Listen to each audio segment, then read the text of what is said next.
اور خداوند کریم نے ان آیات میں ایک گروہ کی، ایک طبقے کی، ایک جماعت کی، ایک نوع کے لوگوں کی تعریف فرمائی. یعنی اندازہ لگاؤ وہ کتنا متبرک گروہ ہوگا جس کی خود خدا تعریف کرے. وہ کتنے خوش نصیب لوگ ہوں گے کہ جن کی تعریف احکم الحاکمین اپنے کلام میں فرمائے. کتنے مقدروں والے وہ جوان ہوں گے، کتنے اللہ کے قریب ہوں گے، کیا کیا ان کی صفتیں ہوں گی، کیا ان کے عادات و اخلاق ہوں گے، کس طرح کی ان کی زندگی ہوگی جس زندگی پر اللہ تبارک و تعالی فخر فرماتے ہیں. حدیث میں آتا ہے، ارشاد ہے مدنی کریم صلی اللہ علیہ وسلم کا کہ بعض لوگ اللہ کی زمین پہ چلتے ہیں، بعض لوگ اللہ کی زمین پہ چلتے ہیں اور زمین اللہ سے یہ اجازت مانگتی ہے، پروردگار اگر اجازت ہو میں اس کو نگل جاؤں، میں نہیں چاہتی کہ اس کے منحوس قدم مجھ پہ پڑتے رہیں، اجازت ملے میں اس کو لقمہ بنا کر کے نگل جاؤں، اس کو زمین کی تہ میں لے آؤں. اور ایک اور ارشاد ہے حضور کریم صلی اللہ علیہ وسلم کا، یوں فرمایا کہ جب قوم کے اندر تین چیزیں ہو جائیں، جب کسی قوم میں تین عادتیں، تین خصلتیں، تین برائیاں پیدا ہو جائیں تو سرکار مدینہ صلی اللہ علیہ وسلم نے فرمایا وہ قوم پھر زمین کے اوپر بسنے کے لائق نہیں رہتی، اس قوم کو زمین کے اندر غرق ہو جانا چاہیے. وہ کون سی باتیں ہیں؟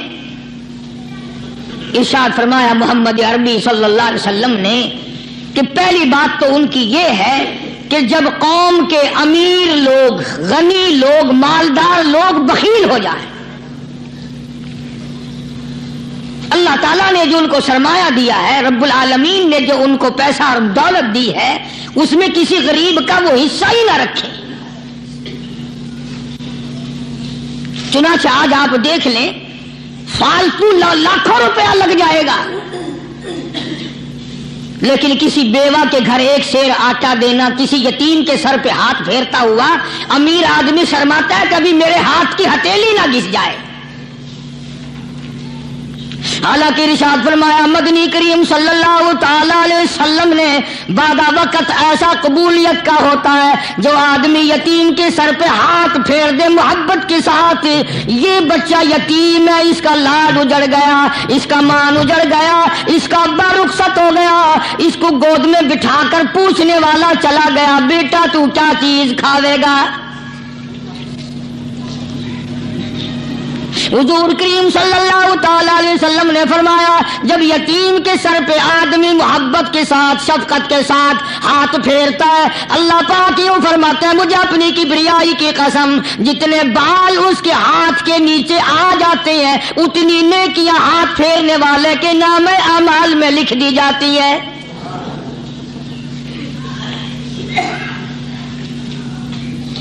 مگر ہمارے یہاں دستور نہیں، غریب کو مارو اور نیچا کرو اسے.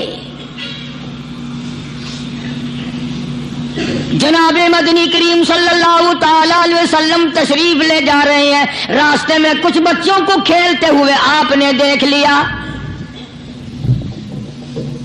بڑے خوشی سے چھلانگے لگا رہے ہیں، بچے کھیل رہے ہیں. ایک بچہ دیوار کے ساتھ بالکل مونچھا غمزدہ پریشان کھڑا ہے. حضور کریم صلی اللہ تعالی علیہ وسلم کی نگاہ مبارک اس بچے پہ پڑ گئی. آپ نے قریب تشریف لا کر اس سے پوچھا او بچے، سارے بچے کھیل رہے ہیں تو کیوں نہیں کھیلتا؟ کہنے لگا میرا کھلانے والا دنیا سے چلا گیا،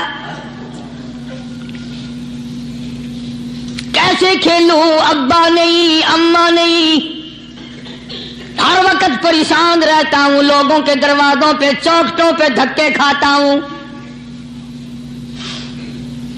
آپ مدنی کریم صلی اللہ تعالی علیہ وسلم نے رحمت والے ہاتھ سے اس یتیم کی انگلی پکڑی اور اپنے ساتھ پیار کرتے ہوئے تشریف لے آئے. فرمایا جناب عائشہ صدیقہ رضی اللہ تعالی عنہا سے, اللہ والی آج اللہ پاک نے تجھے بڑی غنیمت بخشی ہے, بڑی دولت دی ہے, عید کا دن ہے, میں عید کی نماز کے لیے جا رہا تھا, بچے سارے خوشیاں منا رہے تھے, یہ بچہ دیکھا میں نے بڑا غم زدہ کھڑا تھا, بڑا پریشان کھڑا تھا.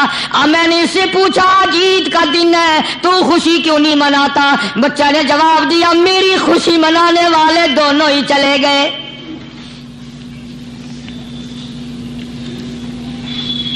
آج اللہ نے یہ موقع بخشا ہے, اسے نہلا دھلا, اس کو نئے کپڑے پہنا.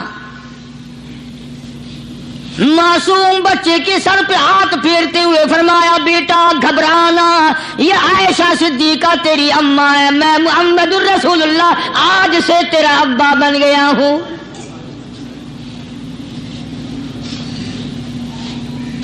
نہلایا دھلایا, کھلایا پلایا, ہنسایا, اسے بلایا, ساتھ لے کر جب حضور کریم صلی اللہ تعالی علیہ وسلم ان بچوں کے پاس سے پھر گزرے جو پہلے کھیل رہے تھے.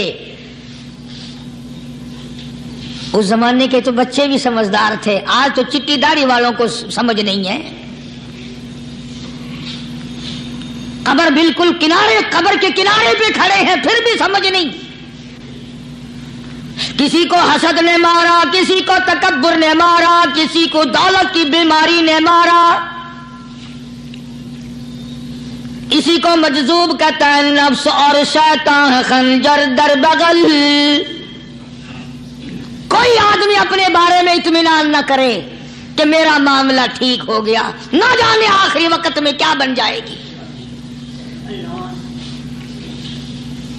ایک اللہ والے کا انتقال ہونے لگا, آخری وقت ہے. خاندان اس اللہ والے کا چاروں طرف بیٹھا ہوا ہے, مریدین بیٹھے ہوئے ہیں, اللہ والے کے چاروں طرف حلقہ بیٹھا ہوا, آخری وقت ہے. عربی زبان میں جس کا ترجمہ یہ ہے, اس کی زبان سے ایک بات نکلتی ہے, ابھی نہیں, ابھی نہیں, ابھی نہیں, ابھی نہیں, ابھی نہیں. مرنے کے بعد کسی نے خواب میں دیکھا تو پوچھا حضرت جی دنیا درود شریف پڑھتی ہے, مرتے وقت کلمہ پڑھتے ہیں, اللہ اللہ کرتے ہیں, یہ آپ ابھی نہیں ابھی نہیں کیا فرما رہے تھے؟ تو یوں فرمایا تمہیں کیا معلوم ہے, شیطان میرے سامنے کھڑا تھا اور کہتا تھا میں نے دنیا کو پھنسایا, دنیا کو ورغلایا, دنیا کو بہکایا, تو میرے پھندے سے پھنس گیا, تیرے علم نے, تیری نیکی نے بچا لیا. تو میں کہتا تھا ظالم ابھی تو سانس آ رہی ہے, نہ جانے کیا بنے گی, ابھی نہیں, ابھی نہیں, ابھی نہیں.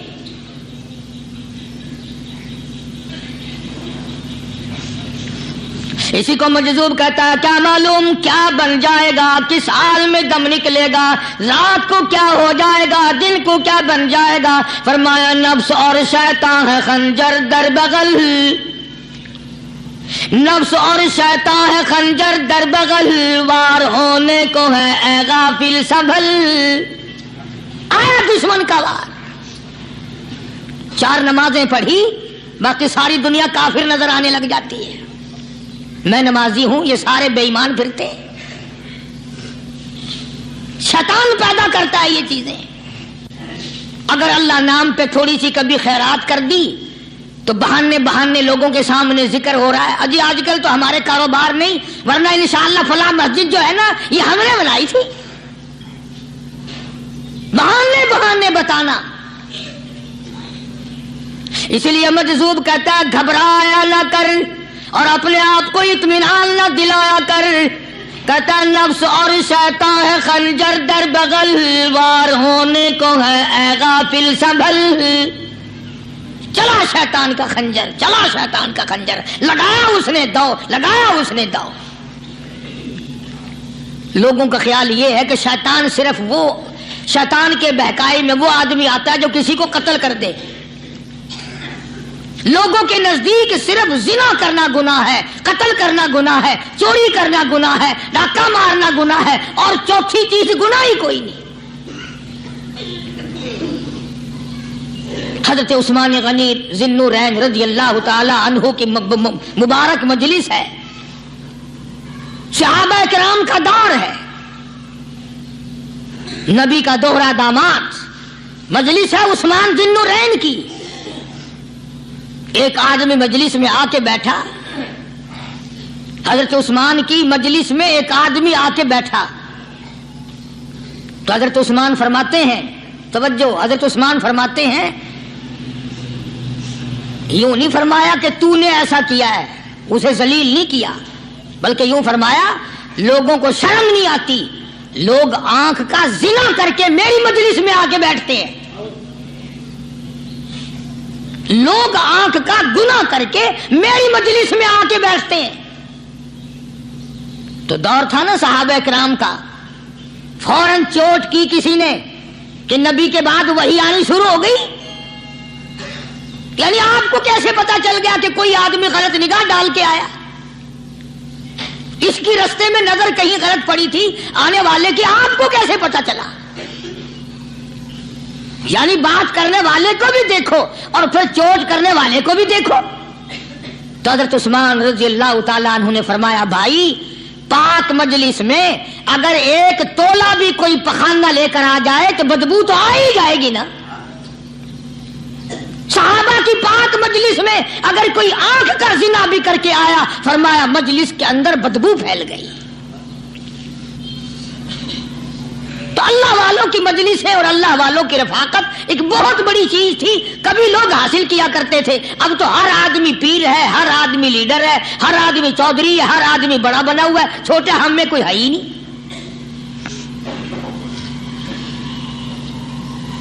اور ان ولیوں کی بھی الگ الگ بیچاروں کی رمزیں ہوتی ہیں. علماء کرام نے لکھا ہے، حضرت خواجہ باقی باللہ رحمت اللہ علیہ دلی میں مزار ہے، بہت بڑے بزرگ گزرے ہیں. دیکھو میں ذکر خیر کر رہا ہوں نا، کئی لوگ تمہیں نکلتے ہوئے ٹانگے والے، گھوڑے والے، رکشے والے کہتے ہیں قاری علی ولیوں کو نہیں مانتا. میں یہ ذکر خیر ولیوں ہی کا تو کر رہا ہوں. بات صرف اتنی ہے، تمہیں اچھی لگے یہ بری لگے، میں ننگوں کو نہیں مانتا. میرے نزدیک ولی وہ ہے جس کی رگ رس سے، نس نس سے، خون کے قطرے قطرے سے، ہر ادا سے، ہر سنت سے، ہر طریقے سے محمد عربی صلی اللہ علیہ وسلم کی سنت زندہ ہوتا ہو. میں اس کو ولی نہیں مانتا جو کپڑوں سے ننگا پھرتا ہو. خواجہ باقی باللہ رحمت اللہ علیہ کو بھٹیارے نے دیکھا، ایک تباہی تندور والا. حضرت خواجہ صاحب کو دیکھا کہ جامع مسجد دلی کے پیڑیوں پہ، سیڑھی پہ کبھی چڑھتے ہیں کبھی اترتے ہیں، کبھی چڑھتے ہیں کبھی اترتے ہیں، پریشانی کا عالم. تو تباہی تو ضرور تھا، بٹیارہ تو تھا، مگر تھا تو دلی کا. وہ سمجھ گیا کہ حضرت کو کوئی پریشانی ہے. پہنچا اور جا کے کہنے لگا، حضرت کیا بات ہے، آج رات کافی گزر گئی ہے، آرام فرماؤ، کبھی چڑھتے ہو کبھی اترتے ہو، پریشانی کیا پریشانی ہے؟ فرمایا 4 مہمان ہیں، کھانا کھلانا ہے، میرے پلے کچھ نہیں. اندازہ لگاؤ، ابھی ابھی ولی یہ کہہ رہا کہ میرے پلے دھیلا دمڑی کچھ نہیں، 4 مہمان ہیں، شرمندہ ہوں ان کو کھانا کھلانے کے لیے. تو وہ کہنے لگا، حضرت یہ کون سی فکر کی بات ہے، میں بھی لاتا ہوں. وہ کھانا لایا اور حضرت کے مہمانوں کو کھانا کھلایا. کھانا کھا لیا، فارغ ہو گئے. دیکھو ولی کی بات، ابھی تو کہتا تھا کہ روٹی نہیں ہے، اور ابھی ابھی وہی ولی کہتا ہے بٹیارے کا ہاتھ پکڑ کے مانگ کیا مانگتا ہے، مانگ کیا مانگتا ہے. اب تیرے جیسا اگر وہاں ہوتا تو کہتا کہ جی کوئی گورنری شرمندری دلاؤ، اسمبلی کی ممبری دلاؤ. کوئی تھوڑے علاقے کا ڈھیر سیاح ہو گیا تو آخیا کہ جی میں کو بئی پر نہ دو، پہلی پرانی تھی گئی ہے، ہوں میں کو کوئی نوی لاوی چا پر نہ ہو. یہ شے منگنی ہے اور کیا منگیا. خواجہ باقی باللہ رحمت اللہ علیہ بٹیارے کا ہاتھ پکڑے کھڑے ہیں، فرمانے لگے مانگ کیا مانگتا ہے. وہ تباہی بھی دلی کا تھا نا، کہنے لگا حضرت بس اللہ کا دیا سب کچھ ہے، بس آپ رہنے دیں۔ فرمایا نہیں نہیں، مانگ کیا مانگتا ہے؟ اس نے کہا حضرت پھر اگر دینے پہ ہی آئے ہو نا، اور اگر اتنا ہی دریائے کرم جوش میں ہے اور آپ دینے کا جذبہ لیے ہوئے ہیں، پھر مجھے اپنے جیسا بنا دو، اپنے جیسا بنا دو۔ کیا مانگا ہے؟ مجھے اپنے جیسا بنا دو۔ فرمایا نہیں برداشت کر سکے گا۔ کہنے لگا پھر پوچھتے کیوں ہو کیا مانگتا ہے؟ جب دینا ہی کچھ نہیں تو پوچھتے کیوں ہو؟ اگر دینے پہ آئے ہو اپنے جیسا بنا دو۔ یوں لکھا ہے کہ خواجہ باقی باللہ نے اس بٹیارے کو اپنے سینے سے لگا کر کے تھوڑا سا دبایا تھا، پٹاخ کر کے روح نکل گئی بٹیارے کی۔ بلا جو تجلیات خدا بندی بتدریج آہستہ آہستہ سینے میں آئے تھے، ان کا کرنٹ وہ یکدم برداشت کیسے کرتا؟ میرا عرض کرنے کا مقصد یہی ہے کہ ہم لوگ اپنے آپ کو کب سنبھالیں گے، اور وہ کون سا وقت آئے گا کہ ہم اس بات کے قائل ہوں گے اور تسلیم کریں گے کہ جو کرتا ہے خدا کرتا ہے، بندہ کچھ نہیں کر سکتا۔ تو میں نے اس لیے عرض کیا، مجذوب کہتا ہے نفس اور شیطان ہے خنجر در بغل، نفس اور شیطان ہے خنجر در بغل، وار ہونے کو ہے اے غافل سنبھل۔ کبھی 4 دن بیٹھ کے اللہ اللہ کر لی، تسبیح پھیر لی، تو دوسروں کو یہ تو دنیا کے دھندے میں پھنسے ہوئے ہیں، میں بہت بڑا ولی ہوں، میں بہت بڑا ابدال ہوں، مجھ سے بڑا تو کوئی نیک ہے ہی نہیں۔ یہ بہت بڑی مار ہے شیطان کی۔ اسی کو کہتا کہ نفس اور شیطان ہے خنجر در بغل، وار ہونے کو ہے اے غافل سنبھل، آ نہ جائے دین و ایمان میں خلل، آ نہ جائے دین و ایمان میں خلل، باز آ اے بدعمل۔ کچھ تو سوچ، کس کی تو پیداوار ہے؟ کس نے تجھے بنایا؟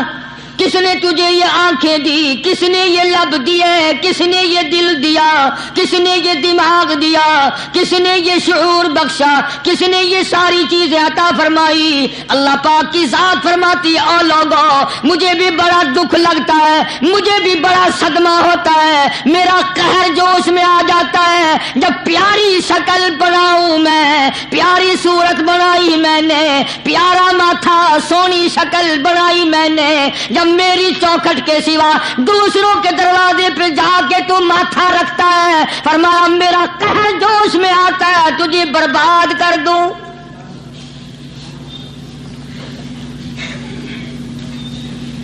سب کچھ میں نے دیا، سب کچھ میں نے بخشا، اور پھر بھی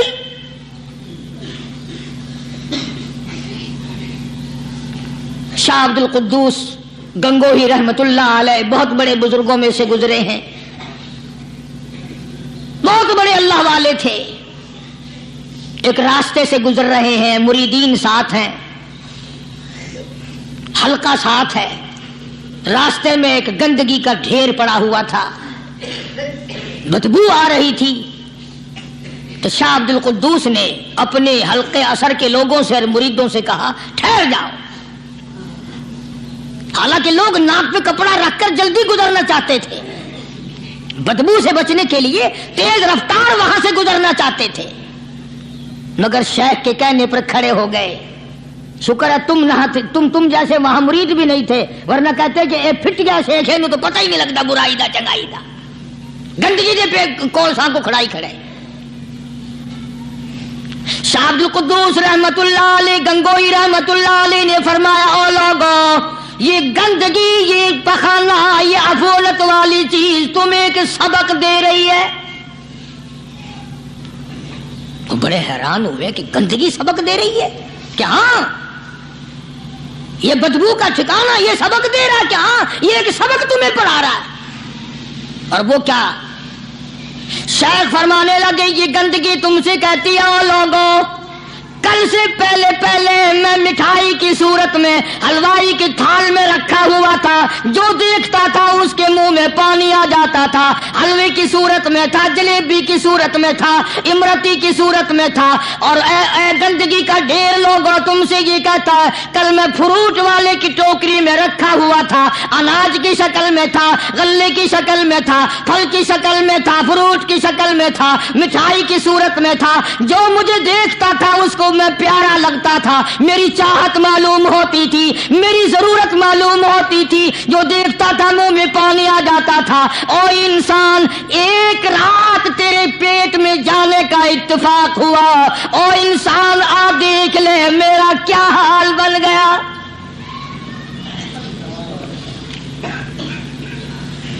ایک رات تو تیری صحبت میں رہا ہوں، ایک رات تیرے اندر ٹھہرنے کا اتفاق ہوا، دیکھ میرا کیا حال بن گیا۔ ہر شخص مجھ سے نفرت کرتا ہے، مجھ سے بدبو کی وجہ سے نفرت کرتا ہے، ناک پہ کپڑا رکھتا ہے، میرا کیا حال بن گیا۔ اور بندے، تجھے 40 50 60 سال گزر گئے، تو نے اپنے اندر خوشبو پیدا کرنے کی کوشش نہ کی، تیرا کیا حال بنے گا۔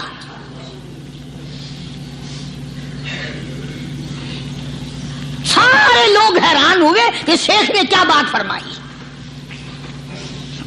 حضرت شبلی رحمت اللہ علیہ بہت بڑے بزرگان دین میں سے گزرے ہیں، اپنے ساتھیوں مریدوں کے ساتھ چل رہے ہیں، چلتے چلتے کہ جیل خانے کے آگے سے گزرے، وہاں کسی ڈاکو کی لاش لٹکی ہوئی تھی، ایسی لاش کہ جس کے دونوں پیر نہیں، دونوں ہاتھ نہیں، گردن نہیں،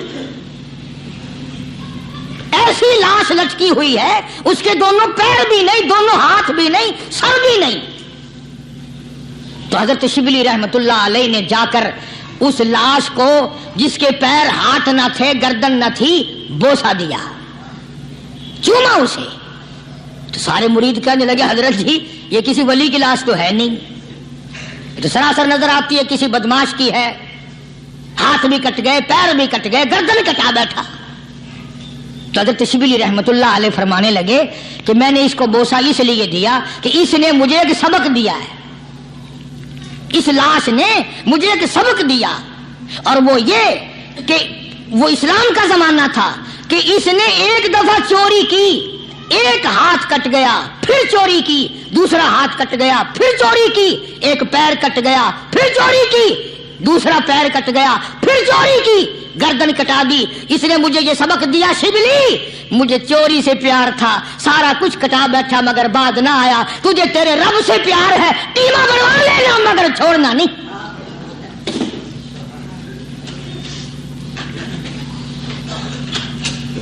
آج ہم اپنی زندگی کا محور آخر کبھی تو چیک کریں۔ نوجوانوں، پڑھنے والوں، سوچو تو صحیح کہ ہماری سمت کدھر کو ہے، ہمارا رخ کدھر کو ہے، سوچ ہماری کیا ہے، رفتار ہماری کیا ہے، اور ہم جا کس طرف کو رہے ہیں۔ اسی کو مجذوب کہتا ہے کہ قدم سوئے مرکز، نظر سوئے دنیا، قدم سوئے مرکز، نظر سوئے دنیا، کدھر جا رہے ہو، کدھر دیکھتے ہو۔ روزانہ قدم بقدم قبر کے قریب ہو رہے ہیں، قبر کے نزدیک آ رہے ہیں، ایک ایک قدم ہمارا آگے سے آگے، آگے سے آگے بڑھ رہا ہے، اور نظر ہماری اوپر اوپر چلی جا رہی ہے، اس سے بڑا بن جاؤں، اس سے بڑا بن جاؤں، اس سے بڑا بن جاؤں۔ حضرت شیخ عطار فرید الدین رحمت اللہ علیہ بہت بڑے بزرگان دین میں سے گزرے ہیں، اسی بات کو نقشہ کرتے ہوئے فرماتے ہیں کہ مرد راہ راہ بوریا قالین بود، مرد راہ راہ بوریا قالین بود، زاں کے خستش عاقبت بالین بود۔ اللہ والے کے لیے یہ چٹائی، یہ کھجور کی چٹائی قالین ہے، غلیچہ ہے، صوفہ سٹا ہے، یہی تخت شہنشاہی ہے۔ کیوں؟ اس لیے کہ آخر کار سرانا جو ہے وہ کچی مٹی کا بننا ہے۔ اور شیخ نے بڑی عجیب بات کہی آگے چل کر، کہتا ہے کہ خرقہ پشمینہ را بردوش کن، خرقہ پشمینہ را بردوش کن، شربت ادنا مرادی نوش کن۔ پرانی گدڑی، پرانا کپڑا جو ہے تو تو اس کو اپنے لیے غنیمت جان، نہ جانے نوا کپڑا آیا نہیں اور تیری زندگی کو فنا ہو جائے۔ یہی نظر تھی ان حضرات کی۔ جناب ابو بکر صدیق سبقت رضی اللہ تعالی عنہ خلیفہ بلا فصل ہیں، امیر المؤمنین ہیں، مدنی کریم صلی اللہ تعالی وسلم کے جانشین ہیں، حضور کے سسر ہیں۔ آخری وقت ہے جناب ابو بکر صدیق رضی اللہ تعالی عنہ کا، بالکل آخری وقت ہے۔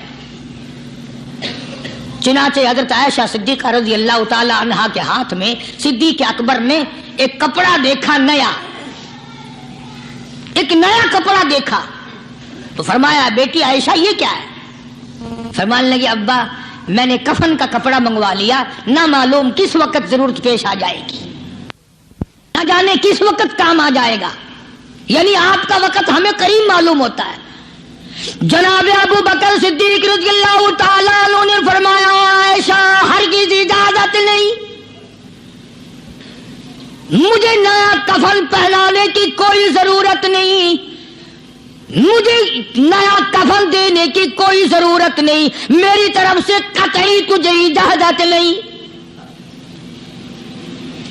عرض کرنے لگی ابا جان اب تو میں نے منگوا لیا، اب تو میں نے خرید لیا، اسی ارادے سے خریدا ہے، اسی ارادے سے منگوایا ہے، آپ اجازت دے دیں۔ رونے لگے اور فرمایا عائشہ ہوئی تو ام المومنین میں سے ہے، تو نبی پاک صلی اللہ علیہ وسلم کی گھر والی ہے، اور تیری جھولی میں قرآن اترتا تھا، تیری جھولی میں حضور کی وفات ہوئی ہے، تیرے حجرے میں وفات ہوئی ہے، تیری گود میں حضرت کی وفات ہوئی ہے، تو بتا کہ کالی کملی والے صلی اللہ علیہ وسلم کا لباس کیسا تھا؟ آج اس چٹخ پٹخ نے تباہی پھیر دی، اور تو بعد آؤ نہ تباہی پھیرو۔ ہر روز نئے سوٹ، نئے سوٹ، نئے کپڑے، نئے کپڑے، نئے کپڑے، اور اگلی جہان کی تیاری قطعی نہیں۔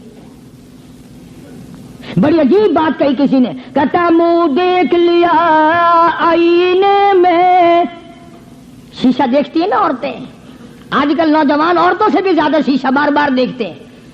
کہتا منہ دیکھ لیا آئینے میں، منہ دیکھ لیا آئینے میں، اور داغ نہ دیکھا سینے میں، منہ دیکھ لیا آئینے میں اور داغ نہ دیکھا سینے میں، کیا خوب لگا دل جینے میں، کیا خوب لگا دل جینے میں، مرنے کو مسلمان بھول گئے۔ اور لوگوں کبھی تو سوچ لیا کر، آج چہرے کی صفائی ہے، کپڑے کی صفائی ہے، بدن کی صفائی ہے، بالوں کی صفائی ہے، مگر دل پلیتی سے بھرا پڑا ہے۔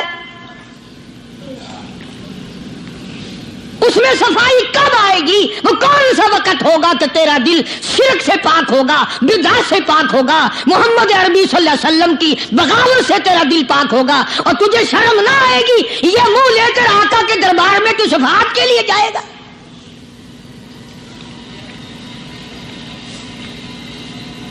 اللہ والوں نے ان معاملات میں بڑے بڑے دکھ اٹھائے ہیں، چاہے ان کو لوگوں نے گالیاں دی، ان کو مارا ہے، مگر پرواہ نہیں کرتے تھے۔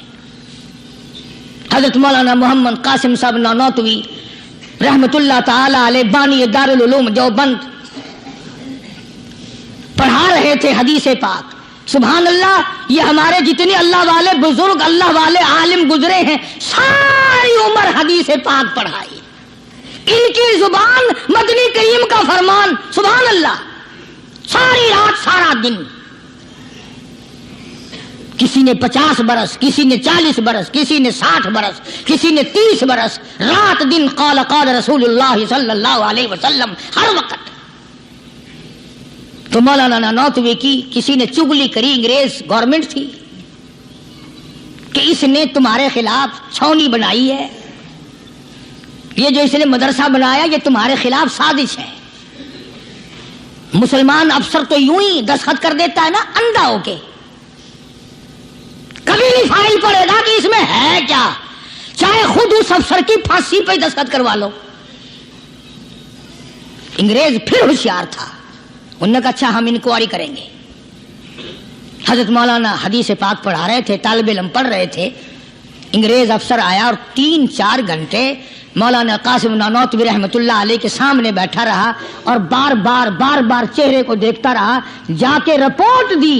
کافر انگریز نے کہنے لگا میں وہ چہرہ دیکھ کر آیا ہوں جو جھوٹ بولنے والا چہرہ نہیں، میں وہ چہرہ دیکھ کر آیا ہوں جو جھوٹ بولنے والا چہرہ اور منہ نہیں ہے۔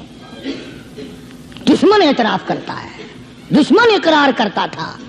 علامہ انور شاہ کشمیری رحمت اللہ علیہ سہارنپور کے اسٹیشن پہ، ریلوے اسٹیشن پہ ٹکٹ لینے کے لیے کھڑکی کے سامنے آئے اور ٹکٹ کلرک کو پیسے دیے، اس نے ٹکٹ دیا، حضرت کو ٹکٹ دے کر پچھلی طرف سے گیٹ ہوتا ہے، دوڑ کر آیا اور آ کے کہنے لگا مولانا، ہندو تھا وہ، مولانا میں نے آپ کو ریل گاڑی کا ٹکٹ دے دیا، آپ مجھے جنت کا ٹکٹ دیں، کلمہ پڑھاؤ، مجھے کلمہ پڑھاؤ۔ حضرت شاہ صاحب نے پوچھا کہ بھائی تجھے کیا چیز نظر آئی؟ کہنے لگا جی دیر نہ کرو، جب کھڑکی میں سے آپ کی شکل نظر آئی نا، جو خدا اتنے حسین اتنی بہترین صورت بنا سکتا ہے وہ خود کتنا حسین ہوگا۔ میں ان اللہ والوں کا غلام ہوں جن کی شکلیں دیکھ کر کافر مسلمان بنتے تھے، اور جن کو تم شاہ صاحب کرتے پھرتے ہو، کبھی نظر جما کے ذرا چہرہ تو دیکھا کرو۔ سبحان اللہ، کوئی چیز انشاءاللہ نظر نہیں آئے گی۔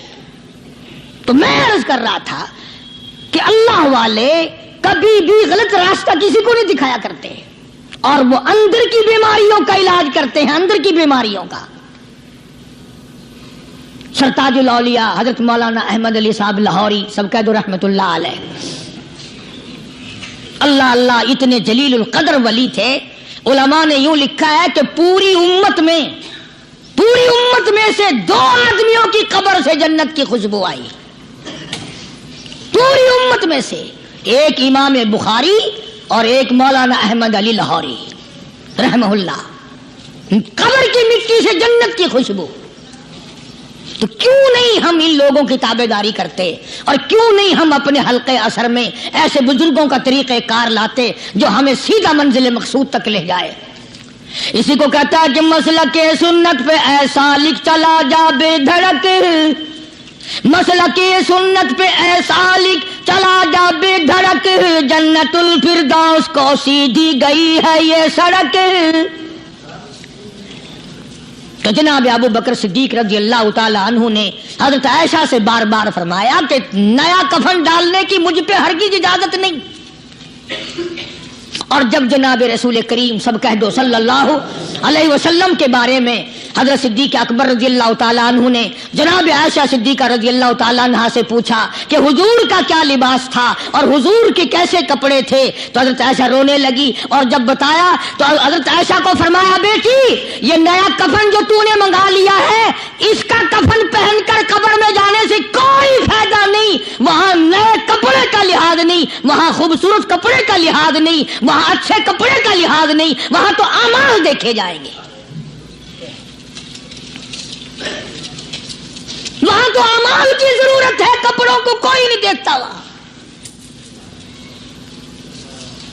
جانشین پیغمبر فرماتے ہیں عائشہ یہ کپڑا سنبھال کر رکھ لے، مدینے کی کسی بیوہ کا دوپٹہ بن جائے گا، کوئی پردہ کر لے گی، مدینے کے کسی یتیم کا کرتا بن جائے گا، میں نیا کفن لے کر جاؤں مجھے کیا فائدہ ہوگا؟ دعا کر کہ میں اپنے محبوب حضور کریم صلی اللہ علیہ وسلم کے دربار میں جب جاؤں تو مجھے شرمندگی اٹھانی نہ پڑے۔ چنانچہ حضرت ابو بکر صدیق رضی اللہ تعالی عنہ کو وہ کفن نیا نہیں دیا گیا۔ اب ایک اور آخری بات بڑی عجیب ہے، بڑی اچھی ہے، دل کے تختی پہ لکھ کے لے جاؤ، لڑائی بڑھائی والی بات نہیں، لکھ کے لے جاؤ، انشاءاللہ ذمہ دار ہوں۔ جناب فاطمہ الزہرا رضی اللہ تعالیٰ عنہا پیغمبر کی لختے جگر،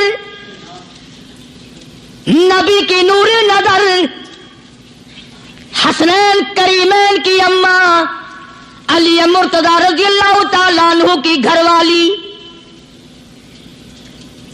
فوت ہو گئی، وفات پا گئی، انتقال فرما گئی۔ جب قبر میں جناب خاتون جنت رضی اللہ تعالی عنہا کو اتارنے لگے، حضرت ابو ہریرہ رضی اللہ تعالی عنہ نبی کا دیوانہ یوں قبر پہ کھڑا ہو گیا، قبر کی طرف منہ کر کے اندر کو منہ کر کے کہنے لگا، قبر تجھے کیا معلوم ہے آج ہم تیرے اندر کس کو رکھ رہے ہیں؟ یہ کالی کملی والے کی لخت جگر ہے، یہ نبی کی نور نظر ہے، یہ حسنین کریمین کی اماں ہے، علی مرتضی کی گھر والی ہے، اور قبر یہ عام جنازہ نہیں، عام میت نہیں، یہ امام الانبیاء محبوب کبریا کی بیٹی ہے، خاتون جنت ہے۔ صحابی نے یوں قبر کو منہ لگا کر آواز دے دی۔ مسند کی روایت میں ہے کہ قبر میں سے واپسی جواب آیا، قبر کے اندر سے جواب آیا، اور دیوانے اور پروانے یہ قبر ہے تخت شہنشاہی نہیں، یہ قبر ہے ایوان صدر نہیں، یہ قبر ہے بڑی دنیا کا کوئی ٹھکانہ اور مقام نہیں، یہ وہ جگہ ہے جہاں یہ بتانے کی کوئی ضرورت نہیں بیٹی کس کی ہے، اماں کس کی ہے، گھر والی کس کی ہے، یہاں تو جھولی دیکھی جائے گی، اگر اعمال اچھے ہیں کوئی بھی ہو جنت ملے گی، اور اگر اعمال اچھے نہیں پھر چاہے نوح علیہ السلام کی بیوی کیوں نہ ہو، لوط علیہ السلام کی بیوی کیوں نہ ہو، کالی کملی والے کا سگا چچا کیوں نہ ہو، ابراہیم علیہ السلام کا ابا کیوں نہ ہو، آبادائی برباد کر کے رکھ دیے جائیں گے۔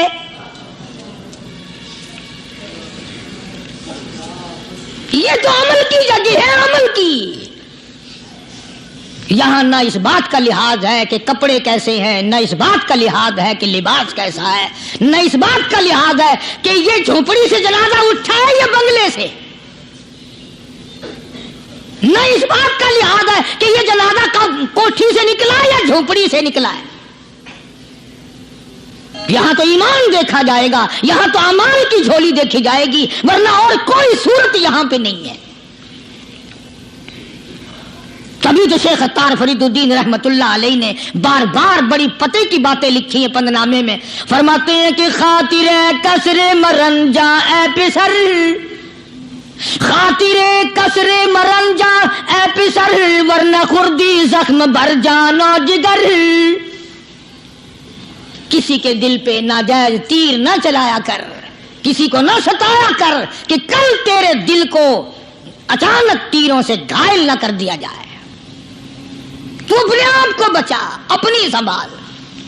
اسی کو کہتا کہ روزہ با از غیبت مردم ببن، روزہ با از غیبت مردم ببن، تا نبینی دست و پائے خود ببن۔ جا لوگوں کے گلے سے چگلی سے اپنی زبان کو بند کر، تاکہ قیامت کے دن تیرے ہاتھ پاؤں بندھے ہوئے نہ آئے۔ اب یہ ولی نے تو بات کہہ دی، مگر آپ کیسے سمجھیں؟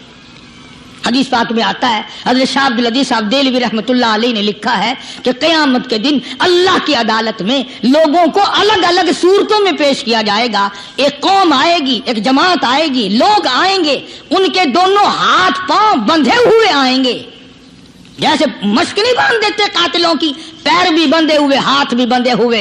حضور کریم صلی اللہ علیہ وسلم سے صحابہ کرام نے پوچھا کالی کمری والے وہ کون لوگ ہوں گے؟ جواب ملا کہ یہ چغلی کرنے والے لوگ ہوں گے،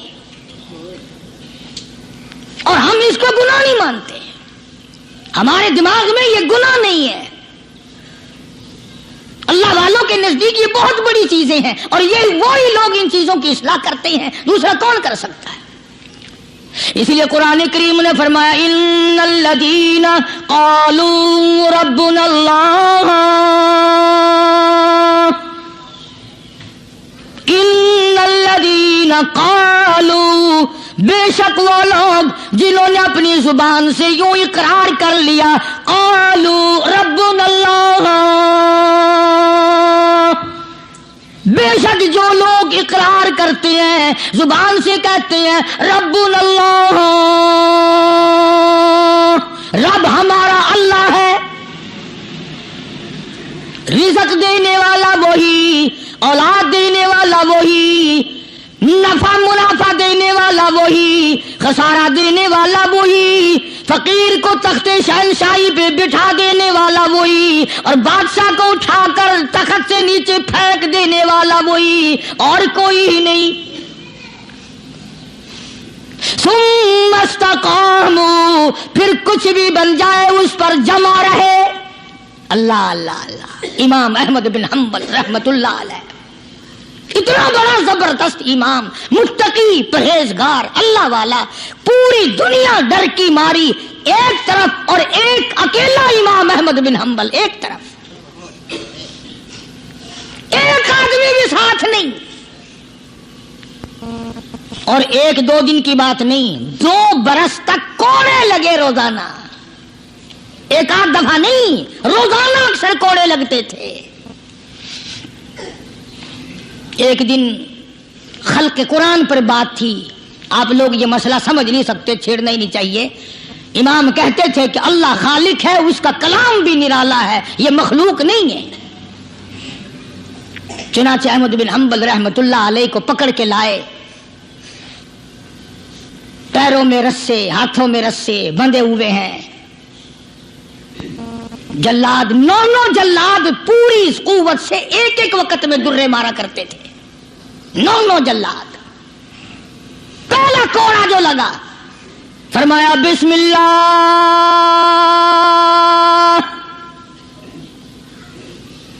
دوسرا کوڑا پڑا, فرمایا الحمدللہ, تیسرا کوڑا لگا, فرمایا الا ان کلام اللہ غیر مخلوق, خبردار اللہ کا کلام مخلوق نہیں. جس بات پہ کوڑا لگا تھا وہی اعلان پھر کیا. علماء نے لکھا ہے کہ ایک جلاد نے اتنا زور سے کوڑا مارا کہ جو سلوار یا پاجامہ پہن رکھا تھا, اندازہ لگا چمڑے کا کیا بنا ہوگا, کمر بند ٹوٹ گیا, زار بند ٹوٹ گیا کوڑے کی ضرب سے. اگر آپ کی توجہ ہے اور ان حضرات کو کچھ سمجھ سکتے ہو, علماء نے لکھا ہے کہ جب کمر بند ٹوٹا, زار بند ٹوٹا, احمد بن حنبل کے ہاتھ پیر بندھے ہوئے ہیں, یوں آسمان کی طرف نگاہ اٹھائی, الہی تیرے قرآن کی وجہ سے مار کھاؤں, تیری عزت کا واسطہ, تیرے قرآن کی آبرو ہے, یا اللہ ان لوگوں کے سامنے ننگا نہ کر.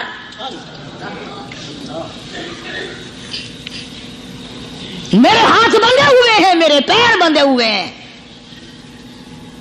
میں نے چوری نہیں کی, میں نے ڈاکہ نہیں مارا, میں نے قتل نہیں کیا, میں تیرے قرآن کے پیچھے مار کھا رہا ہوں. الہی میری آبرو تیرے قرآن کی آبرو, تیرے قرآن کی آبرو تیری آبرو. علماء نے لکھا ہے کہ وہیں ایک ہاتھ نمودار ہوا, ایک ہاتھ پیدا ہوا, اور سکینٹ کے اندر دونوں سیرے زارمن کمر بند کے پکڑ کر گرا لگا دی. وہی ایک ہاتھ پیدا ہوا, اور اس ہاتھ نے صرف ہاتھ دکھائی دیا, گرا لگا دی. احمد بن حنبل رحمت اللہ علیہ سے کسی نے دوسرے وقت میں بڑا اصرار مجبور کر کے پوچھا کہ احمد بن حنبل یہ ہاتھ کس کا ہو سکتا ہے جو ہاتھ آیا تھا, کوئی پہچان ہے؟ امام صاحب نے فرمایا ہاں, جناب رسول اللہ صلی اللہ علیہ وسلم کا دست مبارک تھا. میں یہ عرض کر رہا تھا کہ آج ہم لوگوں کو نہ کھرے کھوٹے کی پہچان ہے, نہ برے بھلے کی پہچان ہے. لوگوں دنیا کے معاملے میں بڑی آنکھیں کھول کے چلتے ہو, دین کے بارے میں اندھے بن کے نہ چلو, عقل کرو, سمجھو. اس لیے قرآن نے فیصلہ کر دیا, ان الذین قالوا ربنا اللہ ثم استقاموا فلا خوف علیہم ولا هم يحزنون اولئک اصحاب الجنة خالدین فیہا جزاء بما كانوا یعملون. یہی لوگ جنتی ہیں۔ اللہ فرماتے ہیں میں ان کے اعمال کے بدلے ان کو بڑے اچھے اچھے عطا کروں گا۔ یہ تھا ان آیتوں کا حاصل اور ترجمہ جو میں نے ذکر کر دیا۔ اللہ تبارک و تعالی ہم سب کو اللہ والوں کی مجلس نصیب فرمائے، اللہ والوں کی باتیں نصیب فرمائے، ان پہ عمل کرنے کی توفیق عطا فرمائے۔